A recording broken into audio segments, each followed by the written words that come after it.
ఒక ఊరిలో పచ్చని చేలు, పొదలు, అందమైన నది, పెద్ద వృక్షాలతో మృగాలు సంతోషంగా జీవించేవి. గేదెలు మేత మేస్తూ, పక్షులు మధురంగా కూసు, కుందేళ్లు సంతోషంగా తిప్పలు కొడుతుంటాయి. ఒక ప్రశాంతమైన నది ఊరికి నీరు అందించేది. చిన్న పిల్లలు పెద్ద వేప చెట్టు నీడలో ఆడుకుంటూ నవ్వుతూ ఉంటారు. ఒకరోజు అడవిలోంచి ఒక నక్క ఊరికి వచ్చింది. ఆమె చాలా తెలివైనది.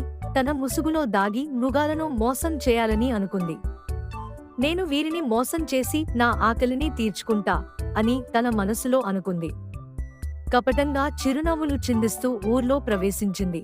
నక్క తనని మంచివాడిగా చూపించడానికి తాపత్రయపడింది.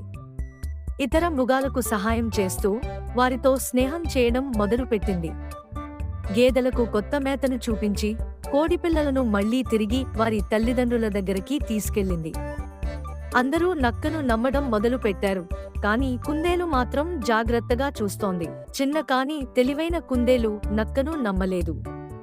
ఇది నిజంగా మంచిదా, లేకపోతే మోసం చేస్తోందా అని అనుకుంది. అది నక్కను గమనిస్తూ ఉండి రాత్రివేళ దాని వెనుక వెళ్ళింది. నిజం ఏమిటో తెలుసుకోవాలని కుందేలు నిశ్చయించుకుంది.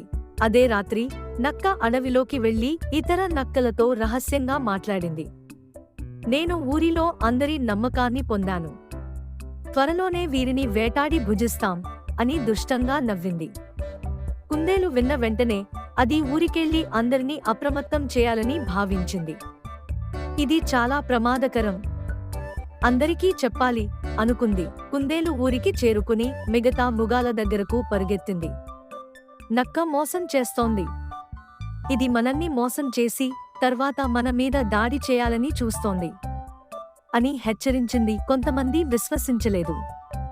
నక్క మంచిదిగా ఉంది, అది మాకు ఎప్పుడూ సహాయం చేసింది అని గొర్రె అన్నది. కుందేలు మాత్రం చెప్పింది, మనం దీనిని పరీక్షించాలి. కుందేలు ఒక తెలివైన యత్నం చేసింది. మనం రాత్రివేళ నిద్రపోయినట్లు నటిద్దాం, కానీ అందరం దానిని గమనిస్తూనే ఉండాలి అని చెప్పింది. దీనికి అవకాశం ఇస్తే ఇది తన అసలు స్వభావాన్ని బయటపెడుతుంది. అందరూ అంగీకరించి ఆ రాత్రి యత్నాన్ని అమలు చేయడానికి సిద్ధమయ్యారు. ఆ రాత్రి నక్క మెల్లగా ఊరి వీధిలోకి ప్రవేశించింది. దీని కళ్ళు మెరుస్తూ అది నిద్రపోతున్న కోడిపిల్లల దగ్గరకు వచ్చింది. ఇప్పుడే వీటిని పట్టుకుని తినాలి అని నక్క అనుకుంది. కుందేలు ఒక్కసారిగా గట్టిగా అరుస్తూ చెప్పింది, ఇప్పుడే అందరూ పట్టుకోండి. నక్క షాక్ అయ్యింది. ఇది తనను మోసగించారని గ్రహించింది. ఊరి మొత్తం మృగాలు నక్కను తరిమాయి.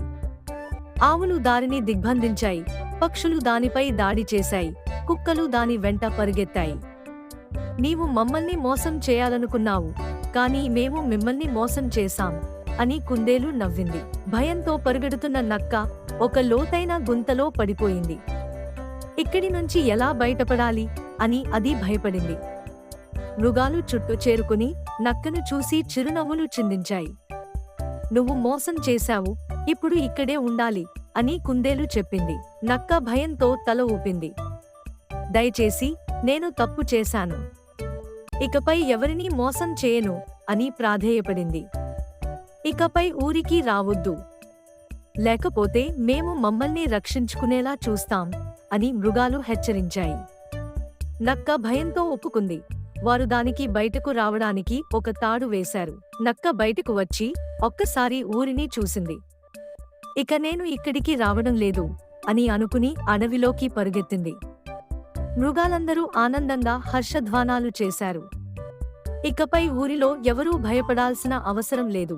అంతా సంతోషంగా ఊరికి తిరిగి వెళ్లారు. బయట పెద్ద వేప చెట్టు దగ్గర ఆనందంగా పండుగ జరుపుకున్నారు. కుందేలు గ్రామ హీరోగా మారింది. అందరూ దానిని అభినందించారు. నీ తెలివితో నక్కను తరిమేశావు అని అందరూ కృతజ్ఞతలు తెలిపారు. కుందేలు ఒక రాయిపై నిలబడి చెప్పింది, ప్రతి ఒక్కరూ ఎవరైనా మీ మీద అత్యంత మంచిగా ప్రవర్తించినా వారి నిజ స్వభావాన్ని గమనించాలి. మనం ఎప్పుడూ తెలివిగా ఉండాలి, ఆలోచించాలి, మోసపోకూడదు. మృగాలు తల ఊపుతూ మరచిపోము అని చెప్పారు. నక్క లేని ఊరు మళ్లీ ఆనందంగా మారింది. పిల్లలు తిరిగి ఆడుకోవడం మొదలుపెట్టారు. పక్షులు మళ్లీ మధురంగా కూశాయి. మృగాలు స్వేచ్ఛగా తిరుగుతూ ఆనందంగా జీవించాయి. కుందేలు చిరునవ్వుతో చూసింది. ఇక మన ఊరు ఎప్పుడూ సురక్షితంగా ఉంటుంది. Please subscribe to our channel.